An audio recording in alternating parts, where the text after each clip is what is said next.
obviously something the president's been focusing on. He did not consult NATO before the war began, and it's a defensive alliance, obviously, that doesn't traditionally engage in the Middle East preemptively. Why is it fair for the president to expect NATO allies to help now after the fact?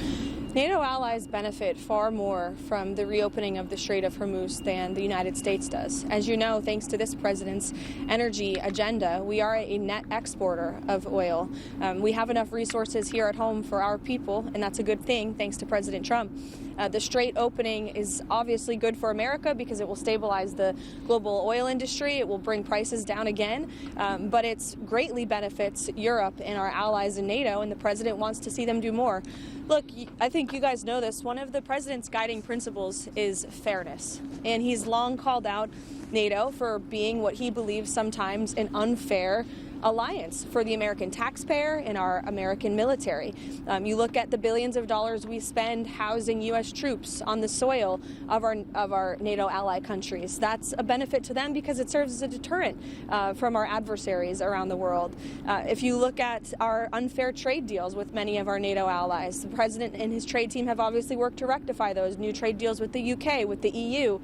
The president wants all of our alliances to be fair for the American people, for the American taxpayer, and I think he's right to call on them to step up and do more in this time. Follow-up. I'll ask one other question and leave that to others, which is very simply, can the president declare this war effort a success if the U.S. does not retrieve Iran's nuclear fuel?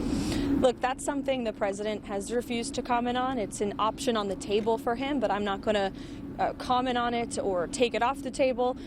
We've defined the objectives of Operation Epic Fury very clearly, which is, of course, to wipe out Iran's ballistic missile arsenal, which we have been very successful in doing. We've achieved dominance over the skies of Iran, to annihilate their navy, which we have done. According to CENTCOM this morning, I received the updated numbers. More than 120 naval vessels are at the bottom of the sea because of our United States Armed Forces. That's a great thing for the American people. That's a great thing for our allies in the region. And of course, to ensure that, yes, Iran cannot permanently cannot possess a nuclear weapon is something this president has long said for decades.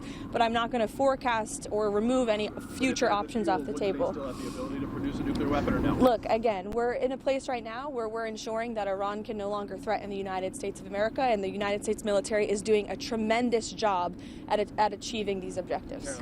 Karoline, is Tulsi Gabbard's job in jeopardy right now, given the Joe Penn stuff? Not to my knowledge. I haven't heard the president say that, nor have I heard him say that. So obviously that's a question for him, but I haven't heard him to say that at all. And can you give us an update on what you're hearing from the Chinese?